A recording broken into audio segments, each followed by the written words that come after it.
నమస్తే welcome to 95 news అండి. ఈరోజు ట్యాంక్ బండ్ అంటే శివ, శివ అంటే ట్యాంక్ బండ్. ట్యాంక్ బండ్ దగ్గరకు వచ్చి అని అడిగితే ఎవరైనా ఇట్టే చెప్పేస్తారు. చనిపోయిన డెడ్ బాడీలతో సహా ఇంకా సూసైడ్ చేసుకునే వాళ్ళని కూడా ఇమ్మీడియట్గా కాపాడి అక్కడికి తీసుకొచ్చి మ్యాక్సిమం కాపాడడానికైతే ట్రై చేస్తాడు. తన నిధులతోనే సొంతగా అంబులెన్స్ తీసుకొని మరి అందులో కూడా సర్వీస్ చేస్తున్నారు. అసలు ఎవరైనా చనిపోవడాలు, వరదలు రావడాలు ఇలాంటివన్నీ జరిగినప్పుడు ఇమ్మీడియట్గా కేంద్ర రాష్ట్ర ప్రభుత్వాలు ఎన్డీఆర్ఎఫ్ బృందాలను దించి సైతం వాళ్ళని కాపాడడానికి చేస్తుంటారు. కానీ ఇక్కడ మాత్రం ఈక్వల్ టు ఎన్డీఆర్ఎఫ్ బృందంతో సమానంగా శివాని మనం చెప్పొచ్చు. శివ ప్రస్తుతం ఒక ఎన్డీఆర్ఎఫ్ బృందానికి ఉన్నంత గొప్ప గౌరవం అయితే లేదు, కానీ తన వంతు కృషి మాత్రం తాను చేస్తూనే ఉన్నాడు. మాట్లాడదాం. ఇక్కడ ప్రస్తుత పరిస్థితులు ఎలా ఉన్నాయంటే, భారీగా పడుతున్న వర్షాలకు భారీ నుంచి అతి భారీ వర్షాలు పడుతున్న నేపథ్యంలో tank bund almost FTL level వరకు వచ్చేసింది. బట్ దానికన్నా ముందు ఎలాంటి జాగ్రత్తలు తీసుకుంటే బాగుంటుంది? ఇప్పటివరకు అయితే నీళ్ళు వదిలేశారు. బట్ ఇంకా ఒకవేళ భారీ నుంచి అతి భారీ వర్షాలు వస్తే ట్యాంక్ బండ్ నిండుకుండలానే ఉంటుంది. ఇప్పుడు ఎఫ్టీఎల్ లెవెల్ వరకు క్రాస్ అయింది. ఈ రోజే ముసికి వదిలేశారు. కొంచెం అయితే వాటర్ తగ్గింది మరి ఫ్లో అయితే. బట్ ఇవి తగ్గే కన్నా ముందు అంటే ఎలాంటి జాగ్రత్తలు తీసుకుంటే బాగుంటుంది? అమ్మా నేను అంత పెద్ద వానిగా చెప్పనిక. సో ఇక్కడ జరిగేది అయితే ప్రతి ఒక్కటి డిపార్ట్మెంట్ చూస్తూనే ఉంది. డిపార్ట్మెంట్ కన్నా ముందు శివానే చూస్తాడు. ఏంటంటే నేను దానికి ఖర్చుకొని ఉన్నా కాబట్టి తప్పనిసరి ఫస్ట్ నన్ను తగిలిన తర్వాత నా ప్రజలను తగలాలనేది దేవుడు నాకు రాసిండు. సో ఈ నగరంలో అంటే మన తెలంగాణ ప్రభుత్వంలో గొప్పగా చెప్పుకోవడానికి ఉన్నది ఒక ట్యాంక్ బండ్. ఆ ట్యాంక్ బండ్ అంటేనే శివ, శివ అంటే ట్యాంక్ బండ్. సో వర్షం వచ్చిందంటే శివ పైన నాన్నట్టే. సో నన్ను ఇలా ముంచేస్తుంటుంది, దాని బుద్ధి ఎండబెడుతుంటుంది. సో అలాగే ప్రభుత్వం కూడా చాలా మెరుగైన వరకు హెచ్ఎండిఏ వాళ్ళు ముందుండి ఇలాంటి అంటే గతంలో మనకు జరిగిన చాలా వరకు నష్టపోయారు. ఆ నష్టం ఈసారి ఎవరికి ఉండకూడదని ఎంత పెద్ద భారీ వర్షాలు వచ్చినా కూడా, ఎంత పెద్ద తుఫాన్లు వచ్చినా కూడా మా తెలంగాణను ఢీక్కోలేవు అనే ఒక స్థాయిలో మెరుగైన వర్కులు నడిపిస్తున్నారు కేటీఆర్ గారు. సో అది నేను చూస్తున్నాను. రాత్రి అనుకోకుండా ఫుల్ వాటర్ వచ్చింది, ఎఫ్టీఎల్ నిండింది. సో టుమారో ఎర్లీ మార్నింగ్ అంటే ఈరోజు మార్నింగ్ గేట్లు ఎత్తేసారు. వాటర్ మొత్తం మీరు చూస్తారు కదా, 1.5 feet డౌన్ అయింది ఇప్పుడు. సో ప్రజలు కూడా దీన్ని చూసేందుకు అక్కడ తరలు వస్తారు. సో ఆ నీళ్ళు వెళ్ళి కింద ఉన్న లోతైన ప్రదేశాలు ఎక్కడైతే ఉన్నాయో దోమలు కూడా కానీ, కొత్త మలక్పేట, చిలకలు కూడా ఇవన్నీ ఏవే ఉన్నాయి అన్ని బస్తీలు అంటే నాలలు అంటే అప్పుడు లేదంటే ఎక్కడ డస్ట్ అక్కడ ఉంటుండే కాబట్టి ఎవరు పట్టించుకోలేక అవి స్టోరేజ్ తోటి ఇక మూసికి పోతాయి మేడం. సో ఈ గతంలో ఏందో అట్లనే ఉన్నారు, ఎవరు పట్టించుకోక సరిగా చూసి చూడనట్టుగా వెళ్ళిపోతున్నా. ఈ కరోనా వచ్చిన తర్వాత హెచ్ఎండిఏ ప్రభుత్వం, జిహెచ్ఎంసి రెండు ఐకమత్యంగా రెండు వర్కులు బాగా చేస్తారు. ఎక్కడ కూడా మున్సిపాలిటీ అనే చెత్త చెదరం కనపడకుండా ఎప్పటికప్పుడే డస్ట్బిన్ అంటే ఇటు ఏమంటారు తడిపొడా చెడిపొడా పొడి, ఆ రెండు పొడి చెత్తలు ఎత్తుకుపోయి పడేస్తారు. మంచిగా అనిపిస్తుంది చూస్తుంటే. కానీ ఇలా రావడం అయితే కొద్దిగా బాధాకరం. అక్కడ హిమాచల్, మధ్యప్రదేశ్లో కూడా పెద్ద పెద్ద దేశాల సైనికులు కూడా చాలామంది ఆగమవుతారు. ఆ వీడియోలల్లో నాకు ఎన్డీఆర్ఎఫ్లో ఒక ఫ్రెండ్ ఉన్నాడు, అమీర్ ఫెరోజ్ ఉన్నాడు. ఫెరోజ్ నాకు మొన్న నైట్ ఫోన్ చేసి, అన్న ఇది ఫోన్ కాల్ లాస్ట్ కాల్ అయ్యేది తెలియదు, ఎలా ఉంటుందో తెలియదు అని చెప్పిండు. ఫెరోజ్ కుటుంబం సభ్యులు లాంటి వాళ్ళు ఇంకా ఎందరో అక్కడ ఎన్డీఆర్ఎఫ్లో వర్క్ చేస్తారు. వాళ్ళ ప్రాణం అంటే నేను ఇక్కడ తెలంగాణ ప్రభుత్వంలో నేను చేస్తున్నాను గొప్ప చెప్పుకోవడం, కానీ మన వాళ్ళు ఇంకా ఎందరో బయట దేశాలకు పోయి సేవ చేస్తున్నారు. అలాంటి వాళ్ళ కుటుంబాలు ఇక్కడ ఎంతోమంది నమ్ముకొని ఉన్నారు. శివ చనిపోతే శివ కొత్త ఎంతోమంది అన్నలు వచ్చి నాకు సాయం చేస్తారు. I'm happy. కానీ వాళ్ళ కుటుంబాలు అట్లా బయటకు పోలేరు, వాళ్ళకి అలవాట్లు తెలియదు. ఎందుకంటే వాళ్ళు చిన్న ఉన్న పని అలా నమ్ముకొని వాళ్ళ పొలాలు అంటే వాళ్ళు ఉన్నంత స్థాయిలో బతుకున్న వాళ్ళు బీద కుటుంబంలో కూడా గొప్ప చదువులు చదువుకొని ఎన్డీఆర్ఎఫ్లో కావచ్చు, లాండ్ ఆర్డర్లు కావచ్చు, వేరే అంటే పై చదువులు చదివి దేశ సేవకోతమైన వాళ్ళ కుటుంబాలు ఆందోళిస్తారు ఇక్కడ. సో వాళ్ళ కుటుంబాలు హ్యాపీగా ఉండాలంటే మన సైనికులు అక్కడ ప్రతి ఒక్కరు బాగుండాలనేది నా కోరిక ఫ్రెండ్స్. సో ఇప్పుడైతే మన తెలంగాణలో మేము 5-6 రోజుల నుంచి భారీ వర్షాలు కురుస్తున్నాయి. ఆ ముచురులోనే మనం మూట కట్టుకొని పోకుండా ఉండాలని చెప్పేసి సిబ్బంది ముంజాగ్రత్త పడాలని ప్రతి ఒక్కరు మంచిగా చూస్తున్నామా. శివ పరిస్థితి చూసుకుంటే ఎంత దయనీయ స్థితిలో ఉన్నాడంటే, ఒకప్పుడు నిజాం రాజులు ఏలినటువంటి ఒక భవనంలో ఉంటున్నాడు. తను ఉండే పరిస్థితి అయితే దయనీయ పరిస్థితి ఉందండి. తనకి హెల్ప్ చేయడానికి మనం రెగ్యులర్గా కాసేపు నవ్వుకోవడానికి, ఇంత బిజీ షెడ్యూల్లో కాసేపు నవ్వుకోవడానికి పరేషాన్ బాయ్స్ అని చెప్పేసి ఒక యూట్యూబ్ ఛానల్ ఉంటుంది. అది అందరూ సబ్స్క్రైబ్ చేసుకోండి. అందులో ఒక చిన్నోడు ఉంటాడు, వాడు ప్రతి ఒక్క గెటప్తో నవ్విస్తూ ఉంటాడు. సో అలాంటి పరేషాన్ బాయ్స్ వచ్చి తాను నిజంగా అండి రాజకీయ నాయకులు వీళ్ళంతా కూడా పేరుకే ఉంటారేమో, ఎందుకంటే శివ ఇప్పుడు కాదు, గత కొన్ని సంవత్సరాలుగా ట్యాంక్ బండ్ పేరు చెప్పగానే శివ గుర్తుకొస్తాడు. అక్కడ ఏదైనా డెడ్ బాడీ పడిపోతే కూడా ఇమ్మీడియట్గా పోలీసులు వచ్చి శివాని తీసుకెళ్లి డెడ్ బాడీని బయటికి తీసిన రోజులు కూడా చాలా ఉన్నాయి. తాను ఎలాంటి పరిస్థితిలో ఉన్నాడంటే కనీసం ఉండడానికి ఇల్లు లేదు, పిల్లల్ని చదివించుకోవడానికి ఆర్థిక పరిస్థితి బాలేదు. ఎవరో వచ్చి ఒకరు హెల్ప్ చేస్తే ఆ పైసల్ని కూడా, ఆ డబ్బుల్ని కూడా తను మొత్తంలో జమ చేసి ఒక అంబులెన్స్ తీసుకొని తాను ఒక ప్రజాసేవకుడుగానే ఉన్నాడు. నిజంగా చెప్పాలంటే ప్రజాసేవకులు అని చెప్పుకునే వాళ్ళందరూ ప్రజాసేవకులు కాదు, ఇలా మనసున్న మనుషులే ప్రజాసేవకులు అని చెప్పుకోవాలి. ఈరోజు పరేషాన్ బాయ్స్ కూడా ఇక్కడికి వచ్చి తమ వంతు సహాయం మేం చేస్తాము అని చెప్పేసి వాళ్ళు ముందుకొచ్చారు. వాళ్ళు వచ్చి కొంచెం హెల్ప్ చేస్తున్నారు. మనం కూడా ఒకరికి ఒకరు చేయికి చేయి కలిస్తేనే ఎంతో కొంత తను కూడా పైగా ఆర్థికంగా బయటకు వస్తాడు. ప్రజా ప్రతినిధులు, ప్రజా నాయకులు, కేంద్ర రాష్ట్ర ప్రభుత్వాలు ఎన్డీఆర్ఎఫ్ బృందాలకి ఎంత ఇస్తారో తెలియదండి, బట్ వాళ్ళల్లో కొంతలో కొంత ఇచ్చినా తాను ఆర్థికంగా మాత్రం బలపడతాడు. కేంద్ర రాష్ట్ర ప్రభుత్వాలే కాదు, ఇప్పుడున్న తెలంగాణ రాష్ట్ర ప్రభుత్వం అయితే ఖచ్చితంగా శివాకి కేటీఆర్ దృష్టి వరకు ఈ వీడియో వెళ్ళి కనీసం తమ వంతు ప్రజానాయకులుగా తాను చేయొచ్చు, తన సొంతంగా కూడా చేయొచ్చు, ప్రజా నిధులతో కూడా చేయొచ్చు. తనకి ఒక ఇల్లు, ఉండడానికి ఒక ఇల్లు కావాలి, వాళ్ళ పిల్లల్ని వాళ్ళ ఫ్యామిలీని చదివించుకోవడానికి, వాళ్ళకి ఆర్థికంగా నిలదొక్కుకోవడానికి ఒక గవర్నమెంట్ జాబ్ కావాలి. ఇప్పుడు తాను చేసే జాబ్ ఏదైతే ఉందో దానికి ఎలాంటి వేతనము ఉండదు, ఎలాంటి డబ్బులు కూడా వచ్చేది ఉండదు, పోయేది ఉండదు. ఎవరో మనసున్న మహారాజులు వచ్చి మా వంతు మేము అని చెప్పి వాళ్ళు ఇస్తారే తప్ప వాళ్ళు ఎలాంటి సహాయం కూడా ఇంతవరకు ప్రభుత్వం నుంచి అందుకోలేదు. సో తనకి మాత్రం ఒక గవర్నమెంట్ జాబ్ని అయితే కల్పించాలని చెప్పి శివ ఫ్యామిలీ కూడా కోరుకుంటుంది. తను ఉండడానికి ఒక ఇల్లు కూడా కావాలని కోరుకుంటుంది.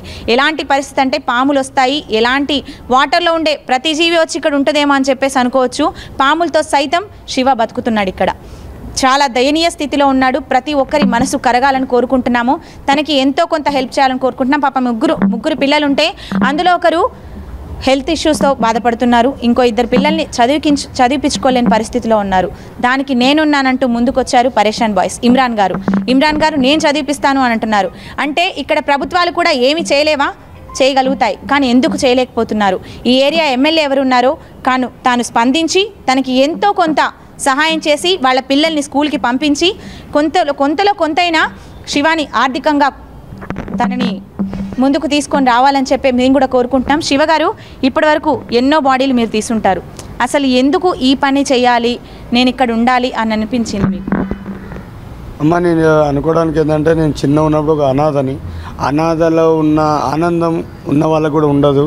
ఎందుకంటే నేను ప్రతి ఒక్కరి అంటే పట్టడు అన్నం పెడితే తిని బ్రతికిన వాడిని కాబట్టి ఆ ప్రేమ నాలో ఉంది. అలాగే నేను చేసే సేవలో కూడా అది అలాగే నిలబడ్డది.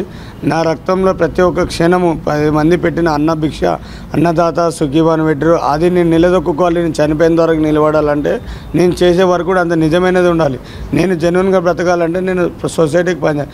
నేను ఇలా పుట్టి అలా చనిపోవడం గొప్పతనం కాదు. నా తల్లిదండ్రులు ఎక్కడున్నా నా కొడుకు అని చెప్పుకునే స్థాయికి ఎదగాలనే ఆలోచన నాది. సో అలా వచ్చిన వాడిని కాబట్టి ఈరోజు కూడా ఒక కాపరిగా ఇటు కట్టమైసమ్మకు తోడుగా, ఇటు గంగమ్మకు తోడుగా, ఇటు మధ్యలో ఉండి నేను నడుస్తున్నా. నా జీవనాధారం గతంలో నా వీడియోస్ చూసి ఎందరో ప్రతి ఒక్క మెసేజ్ రూపంగా చాలామంది ఏదో చేయాలని తపన పడుతున్నారు, కానీ అది ఫలితం అనేది రావట్లేదు. సో ఖచ్చితంగా నేనైతే నమ్ముతున్నా ఏంటంటే నేను నా జీవితం ఇది కాదు. అంటే ఎందుకు చేయాలనిపించి శివగారు? ఇప్పుడు ఎవరైనా వాటర్లో దూకడం కానీ ఇవన్నీ చేస్తారు, పోలీసులు కూడా మిమ్మల్ని తీసుకొని వచ్చి మరి వాళ్ళతో డెడ్ బాడీలు తీపిస్తారు. మరి మీకు భయం అనిపించదా? చాలా లోతుగా ఉండేదే కదా అమ్మ. భయం అనేది నా ఒంట్లో లేదమ్మా. భయం అనేది నాకు తెలియదు. భయం అనేది నాకు చిన్నప్పుడు తెలియదు. ఎందుకంటే నేను రాత్రి పగలు నేను కరెంటు లేకుండా రోడ్లపైన పండుకున్నా, ఒంటి మీద బట్టలు సరిగ్గా లేక రోడ్డు పైన పండుకున్నా. ఎవరైనా ఫెస్టివల్ పండుగలు చేసినా కూడా ఆ పండుగ విలువ అంటేందో నాకు తెలియదు. ఎవరు పిలిస్తే పలికిన వాడిని, ఆ ధైర్యం లోపల ఉన్నవాడిని. సో అదే ధైర్యం ఇప్పటివరకు కూడా నా పిల్లలకు అదే నేర్పుకున్నా. చావు అనేది పుట్టుకతో వచ్చినది, అంటే పుట్టక తప్పది, చనిపోక తప్పది. భయం అనేది ఎవడో వచ్చి మనల్ని కొడితే అది భయం అనుకోవడం తప్పు, కానీ వాడు కొట్టకముందే మనం బరాబర్ నిలబడితే దాని భయానికి భయం అని. ఎలా చనిపోతామని చెప్పేసి నేను ఈ పని చేయడం కాదు. సో ఎదుటి వాళ్ళు అంటే ప్రమాదం అనేది నా కొడుకుకో, నా బిడ్డకో, మా అన్నకో, నా చెల్లెలకు, అంటే నేను ఒక ఫ్యామిలీ అంటే అందరిలాగా ఒక కుటుంబ సభ్యుని అయితే ఎవరైనా ప్రమాదమైనప్పుడు మనం తెగించి చేసుకోమా. అలాగే ఇప్పుడు నాకు ఎవరు లేరు, కానీ మీరు ఈ మీడియా చూస్తున్న ప్రతి ఒక్కరు నా అన్నదమ్ములు లాంటి వాళ్ళు. కానీ కష్టాలు అందరికీ ఉంటాయి. ఆ కష్టాలు అన్నీ కొన్ని గుర్తుకొస్తాయి అనమాట. నాకు ఆ ఫీలింగ్స్ వస్తాయి, అరే వాళ్ళు నా తమ్ముడేనేమో, నా అన్ననేమో, అలాంటి ఇబ్బందులు పడుతుర్రు కదా, కానీ డబ్బు సాయం చేయలేనేమో, కానీ నా శరీరంతోటైనా సాయం చేస్తా అని దూకి అది డీకంపోజ్ అయినా పర్వాలేదు, ఎంత లోతున్నా పర్వాలేదు, నా ఊపిరిని అడ్డం పెట్టుకొని దాన్ని నా బలంగా తయారు చేసుకొని నా భయం అనేదే నా ఊపిరిగా మార్చుకొని దూకి ఆ డెడ్ బాడీ అది డీకంపోజ్ తోళ్ళు కాళ్ళు ఊడిపోయినా కూడా అక్కడ కూడా నేను ఆలోచిస్తాను. నేను తినేటప్పుడు నాకు అర్థం కాదు, ఎందుకంటే ఆ వాసనకి ఆ స్మెల్కి 2 రోజులు నేను తినలేకపోతా. కానీ తప్పది, కానీ ఎదుటి వాళ్ళకి సాయం చేస్తున్నాం కదా అనే ఒక ఆనందంతో బ్రతికేస్తున్నా. ఇప్పుడు కేటీఆర్ గారు కూడా డబుల్ బెడ్రూమ్ ఇవ్వాలి శివక్ అని చెప్పిండు. సో అలాగే నాకు మీకు గవర్నమెంట్ వస్తుందని చెప్పిరమ్మా. సో వస్తుందని చెప్పారు. అలా ఒకటి అంటే అక్కడ అంబేద్కర్ కాలనీ ఇస్తామని చెప్పేసి మాట ఇచ్చారు. సో వాళ్ళు అక్కడ ఇస్తే నాకు హ్యాపీ. సో నా పిల్లలందరూ అక్కడ ఉంటారు. అంటే వాళ్ళకి నేను ఫుడ్ పెట్టాలంటే నాకు ఆర్థికంగా ఏదైనా పని కావాలి. ఆ పని నేను చేసే వర్క్నే నాకు ఇవ్వండి. దానికి అంటే ఈ లేక్లో ఒక స్విమ్మర్ ఉన్నాడని, నాకు ఒక అదే డెడ్ బాడీలు తీస్తానికి ఒక మనిషి ఉన్నాడని తట్టుగా గొప్పగా చెప్పుకుని, అంటే నాకు ఇచ్చినా చేస్తా, నేను ఏ పని చేస్తా, అది వాళ్ళ ఇష్టం. సో ఇస్తే నా పిల్లలకి ఆర్థికంగా పని ఇస్తుందని. ఎన్ని సంవత్సరాల నుంచి ఇక్కడ ఉంటున్నారు? ఎన్ని సంవత్సరాల నుంచి ఇక్కడ చేస్తున్నారు? ఇప్పుడు ఇది 26వ సంవత్సరం అమ్మ. గత 26 సంవత్సరాలుగా ఇదే పని. ఇప్పటి వరకు ఎన్ని ప్రభుత్వాలు మారినా మీకు మాత్రం ఆర్థికంగా ఎవ్వరు కూడా హెల్ప్ చేయలేదు. తెలంగాణ ప్రభుత్వం అయితే ఖచ్చితంగా దీనికి స్పందించి తనకి ఒక గవర్నమెంట్ జాబ్నిచ్చి ఏదో విధంగా ఆర్థికంగా ఆదుకోవాలని మేము కూడా కోరుకుంటున్నామండి. శివగారు, ఇప్పుడు మీరు ఏం చెప్పాలనుకుంటున్నారు? ఇప్పుడు ముందస్తు చర్యలు ఏం తీసుకుంటే బాగుంటుంది? ఆల్మోస్ట్ FTL లెవెల్కి వచ్చింది. ఇక్కడ వరకు వచ్చి చాలామంది కూడా దీన్ని సూసైడ్ స్పాట్ లాగా ఎంచుకుంటారంట. సో ఎందుకు అంటే మీరు ఇమ్మీడియట్గా క్యాచప్ చేస్తారా వాళ్ళు ఏమన్నా? మేడం ఇప్పుడు అంటే ఇదే ఒక గజ ఈతగాడు అంటే నేను ప్రభుత్వాన్ని ఉల్లంఘించే మాటలు కాదు, ఎదుటి వాళ్ళని నేను అంటే ఏ ఒక ఉద్యోగస్తుని నేను తప్పు పట్టట్లేదు. ఇక్కడ స్విమ్మర్ అంటేనే ఒక గజయితగాడు. ఎదుటి వాళ్ళకి ఆపద వస్తుంది, వాళ్ళ పోలికలను గుర్తుపట్టి వాళ్ళు సూసైడ్కి వచ్చిరా, వాళ్ళు టైంపాస్కి వచ్చిరా అనేది మేము గమనిస్తుంటాం. ఎందుకంటే మేము చిన్నప్పుడు చూస్తున్నాం కాబట్టి. నేను పేరుకి మాట్లాడుకోవడం కాదు, నేను చేసే వరకు అంత రిస్క్ కాబట్టి ప్రజల సేవ కోసం నేను బ్రతుకుతున్నా అనే ఆనందంగా ఉన్నా. సో ఇందులో కూడా జీవితం అనేది చాలా ముఖ్యమైనది. ఎవరు చనిపోకూడదు, చనిపోతే వాళ్ళ కుటుంబ సభ్యులు ఎందరో బాధపడుతుంటారు.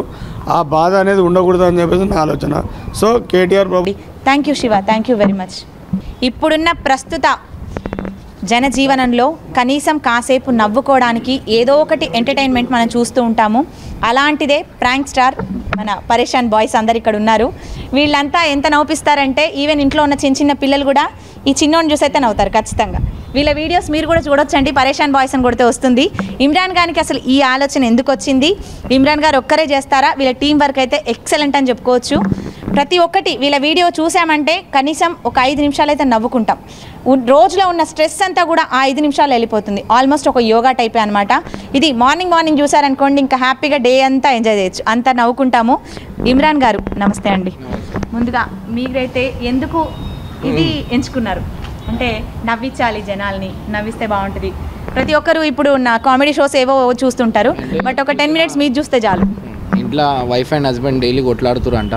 సో నాకు కొంతమంది చెప్పారు నవ్వుపీరా నా పొద్దున అంటే నవ్వుపిస్తున్నా నేను. సో అట్లా ఏం లేదు, అంటే ఒక ఫన్ పర్పస్. అంటే అందరు నవ్వుకుంటుంటే ఆల్మోస్ట్ మేము ఎప్పుడు నవ్వుకుంటూనే ఉంటాం. సో అట్లా అని చెప్పి మనమే ఎందుకు అందరు నవ్వుపిద్దాం అని చెప్పి ఇట్లా స్టార్ట్ చేసాం. సో యూట్యూబ్ ఛానల్ అయితే స్టార్ట్ చేశారు, ప్రాంకులు చేస్తారు. వీళ్ళని రోజుకో చీర కట్టించి రాధిక గెటప్, డీజే టిల్లు, ఏది ట్రెండింగ్ వస్తే ఆ ట్రెండింగ్లో వీళ్ళు ఉంటారనమాట. ఓకే, రేపటి నుంచి పాములు కూడా పడుతున్నారంట. సో వాడు ఏం చేస్తాడో ఏం చేయడో వానికంతా ఫుల్ ట్రైనింగ్ ఇచ్చి మరి ప్రాంకులు చేపిస్తారు. అది మాత్రం నిజంగా హిలేరియస్ అని చెప్పుకోవచ్చు. ఇంకొకటి వెళ్తే కామెడీ రోల్ పక్కన పెడితే హెల్పింగ్ నేచర్ ఇది అందరికీ ఉండదు. దాదాపు 100 మందిలో ఒక 3-4 ఉంటే గ్రేట్ అనుకోవచ్చు. డబ్బులు ఉండి కూడా చేయలేని వాళ్ళు, పాపం లేకపోతే కూడా ఉన్నంతలో కూడా హెల్ప్ చేసేవాళ్ళు చాలా తక్కువ మందే ఉంటారు. అందులో ఇమ్రాన్ గారు ఒకరు. ఇప్పటివరకు ఎంతోమందికి ఆ మోడల్ కాజల్ అనే ఆమె నిజంగా ఎవరికి తెలియని కూడా తెలియదు. ఇప్పుడు గల్లీలో తన పేరు వినిపిస్తుంది. ఆల్మోస్ట్ ఆమె దగ్గరికి వచ్చి ఎంతోమంది, హర్ష సాయి ఎక్కడో ఉంటాడు, హర్ష సాయి సైతం వచ్చి తన వంతు తానుగా ఇచ్చాడు. ఇక్కడ ఇమ్రాన్ గారు అయితే ఇల్లు కూడా కట్టించి ఇచ్చారనమాట. సో ఇమ్రాన్ గారికి అసలు ఈ ఆలోచన ఎందుకు వచ్చింది, కామెడీ రోల్ నుంచి ప్రజాసేవ రోల్కి? లే అది ముందటికెళ్ళే చేస్తున్నాం. మేము ఎప్పుడైతే స్టార్ట్ చేసినామో అప్పుడే జొమాటో వాళ్ళు రచన అని చెప్పి అప్పుడు కూడా అప్పుడు అట్లా అంటే ఒక్కొక్కటి మనకు వచ్చే దాంట్లోంచి కొంత ఇవ్వాలా అని చెప్పి ఉంటుంది కదా. సో ఎలా సార్, అంటే యూట్యూబ్ ఇన్కమా లేదంటే లే మొత్తం యూట్యూబ్ ఇన్కమ్ నాది ఏం లేదు. నేను కూడా ఒక చిన్న స్థాయి నుంచి వచ్చిన, అందుకే వాళ్ళ బాధ తెలుసు నాకు. మీకు ఇలా ఫౌండేషన్ కానీ ఇలా చారిటీ ట్రస్ట్ కానీ అట్లా ఏం లేవు, అట్లాంటి వద్దు కూడా. మాకు ఉన్న అన్ని రోజులు చేతులు ఉన్నాయి, మంచిగా ఉన్నాం, యంగ్ ఉన్నాం, సంపాదించి పెడతాం. వ్యూవర్షిప్తో వచ్చిన అమౌంట్నే మళ్ళీ వ్యూవర్స్కే పంచి పెడతాం. అంతే. సో వ్యూవర్స్కి అంటే ఎవరికి లేరు ఆర్థికంగా వాళ్ళు ఎవరు వెనకబడతారు అంటే మీకు కాల్ చేసి అప్రోచ్ అవుతారా సార్? లేదు, నేను వీడియోలో కూడా చెప్పిన, ఇంటి దగ్గరకు వస్తే ₹1 నా కళ్ళతో కనిపించేటోళ్ళకి. ఇప్పుడు నేను రాజకీయం లీడర్ ఉంటే మా ఇంటికి వస్తే నేను చేసేటోని. ఇప్పుడు నాకు అందరికీ ఇట్లా చేసుకుంటూ పోతే నేనే మా ఇల్లు అమ్ముకోవాలా? సో అట్లా అని నాకు కళ్ళకు ఎవరైతే కనిపిస్తారో వాళ్ళకి నేను ఖచ్చితంగా చేస్తాను. అంటే నాకు తెలిసింది, నేనే వచ్చిన. మనోడు ఇటు వచ్చినప్పుడు రాత్రి అంతా నీళ్ళు వచ్చేసినాయంట, ఇటు సైడ్ మొత్తం నిండిపోయింది. మనోడు బయటికి వచ్చి ఆ టైంలో అరే ఇట్లా అన్న వాళ్ళ ఇల్లు కూడా కొంచెం నీళ్ళు వచ్చేసినాయి మొత్తం అని చెప్తే, సరే నేను ఇప్పుడైతే కష్టం, పొద్దున వస్తా అని చెప్పి పొద్దున లేచి కూడా ఇటు వచ్చిన. ఇక్కడ వచ్చిన రాధిక. అయితే ఇట్లా ఒక్కొక్కళ్ళకి మీకు కూడా ఇప్పుడు కాపాడమంటే హెల్ప్ చేయమంటే హెల్ప్ చేస్తాం. అంటే మీరు నీళ్ళలో దుంకుతే అంటే మేము దునికే అట్లా. ఓకే, ఇప్పుడు ఈ రోల్ అంతా, ఈ కాన్సెప్ట్ అంతా చూసుకుంటే ఇలా పంచాలి, చేయాలి, ఇదంతా కూడా వచ్చింది, మంచి ఆలోచన. ఇది ఇంకా ముందు కూడా కొనసాగిస్తారా? లే, ఖచ్చితంగా మేము దీంట్లో ఉన్న అన్ని రోజులు ఖచ్చితంగా హెల్ప్ చేస్తాం. ఎందుకంటే ఇప్పుడు మనం కొన్ని తోడు హెల్ప్ చేసుకుంటేనే బాగుంటుంది. ఓవర్ చేయరు, మనం ఓట్లు వేయాలా, ఓవర్ చేయరు. అంతే, మన డ్యూటీ ఓట్లు వేయాలా, కష్టాలు మనమే పడాలా, బాధలు అనేది మనమే పడాలా, వాళ్ళు ఎదగాలి. ఒకవేళ పొలిటికల్ వచ్చి వాళ్ళు మాకు సపోర్ట్ చేయండి, మేము ఇలా వార్డ్ మెంబర్ చేస్తాం, కార్పొరేటర్ చేస్తామంటే వద్దు, నేను దీంట్లో హ్యాపీగా ఉన్నా, ఇదే చాలు నాకు. మళ్ళీ నేను అటు పోయినా అంటే నేను కూడా కొంచెం మళ్ళీ నా మీద కూడా బురద తగులుతుంది, మళ్ళీ నాకు కూడా అదే అలవాటు అవుతుంది. ఎందుకు నేను దూరం ఉన్నా మంచిగా ఉన్నా. మీరంతా ఒక ఫ్యామిలీయా అండి? అంటే టీం వర్క్ కాదు అంటే మీరు అంతా వేరు వేరా లేదంటే ఒక? ఇప్పుడు నా సబ్స్క్రైబర్స్ మొత్తం అందరు నాకు ఫ్యామిలీ లెక్కనే. ఇప్పుడు మీరు సబ్స్క్రైబరా? మీరు కూడా ఫ్యామిలీ. సో అట్లా అందరు ప్రతి ఒక్కరు ఏంటంటే మనకు ఎంతమంది ఇష్టపడతారు వాళ్ళందరూ. టీం వర్క్ అయితే నిజంగా ఎక్సలెంట్ ఉంటుంది, చాలా బాగుంటుంది. వీడు చేస్తుంటే పక్కన తిని కూర్చుంటాడు, మీరు వీడియో తీస్తుంటారు, మరి ఇంకొకరు ఎవరు తీస్తారో వీడియో వాళ్ళు కూడా తీస్తారు, మీరు ఫైనల్గా అప్లోడ్ చేస్తారు. సో దానివల్ల అయితే దీంట్లో మస్తు కష్టాలు కూడా ఉంటాయి. అంటే ఆ కష్టం ఎప్పుడు చెప్పుకోం, పరేషాన్ బాయ్స్ ఒట్టి హ్యాపీనెస్ ఇస్తాం. సో మా గుణం అట్లాంటివి. Thank you very much sir, thank you so much. మీరు చేసేది ఇంకా ఇలానే వీళ్ళు ముందుకెళ్ళి, ప్రజానాయకులు అయితే చేయలేరు, పొలిటీషియన్స్ కూడా చేయలేరు. ఎవరో మనసున్న మహారాజుల్లో ఒక మహారాజు, ఒక దేవుడు అనే చెప్పుకోవచ్చు ఇమ్రాన్ గారు. మా సబ్స్క్రైబర్స్ అందరు మహారాజులు, మనం ఏం లేదు, ఒక మెసెంజర్. వాళ్ళు చెప్తే నేను ఖచ్చితంగా చేస్తాను. ఇప్పుడు దేవుడి విషయంకి వచ్చే వరకు, దేవుడి తర్వాత దేవుడు అంతటి వాడే మన శివ గారు. ట్యాంక్ బండ్ పేరు చెప్తే మాత్రం శివ గారి పేరు గుర్తుకొస్తుంది. మీకు అందరికీ నేను అనుకుంది ఏంటంటే అన్నకి ఒక గవర్నమెంట్ జాబ్ రావాలని నేను కోరుకుంటున్నా. ఎందుకంటే అన్న అందరికి ఎంతోమంది లైఫ్లు కాపాడుతుండు. బట్ ఇవాళ అన్నకే సిచ్యువేషన్ బాగాలేదు, ఒక నీళ్ళు వచ్చేస్తే ఏం చేయలేని పరిస్థితిలో ఉన్నాడు శివాన్న. సో అందరు ఖచ్చితంగా శివాన్న కొంచెం హెల్ప్ చేయాలని కోరుకుంటున్నాను. ఇప్పుడు తనున్న పరిస్థితి మాత్రం నిజంగా అస్సలు బాగాలేదండి. ఇక్కడున్న విజువల్స్ మొత్తం చూడొచ్చు మీరు, అర్థమవుతుంది. నీళ్ళు వచ్చినాయి, పాములు సైతం కూడా వచ్చాయి. పాముల్ని తీసేశాడు, కట్టెల పొయ్యి మీద వండుకోవడాలు, ఎక్కడంటే అక్కడ పడుకుంటాడు. ఇక్కడున్న ఇదే ప్లేస్ తన ఇల్లు. గత 26 సంవత్సరాలుగా నిజాముల కాలం నాటి ఒక మ్యూజియంలోనే ఇక్కడే ఉంటున్నారు శివగారు. శివగారిని ఈ ఏరియా ఎమ్మెల్యే అయితే ఎవరున్నారో అండి, తాను ఖచ్చితంగా ఆర్థికంగా తనని ఎదిగించి ఒక గవర్నమెంట్ జాబ్ మాత్రం ఇస్తే చాలు, శివగారు ఆటోమేటిక్గా తన ఆర్థికంగా పైకి వచ్చినట్టే. తన పిల్లల్ని సైతం చదివించుకొని తాను కూడా ఆర్థికంగా బాగుంటాడు. తన వైఫ్ పిల్లలతో తాను కూడా ఒక సామాన్య మానవుడిలాగా బతికేస్తాడు.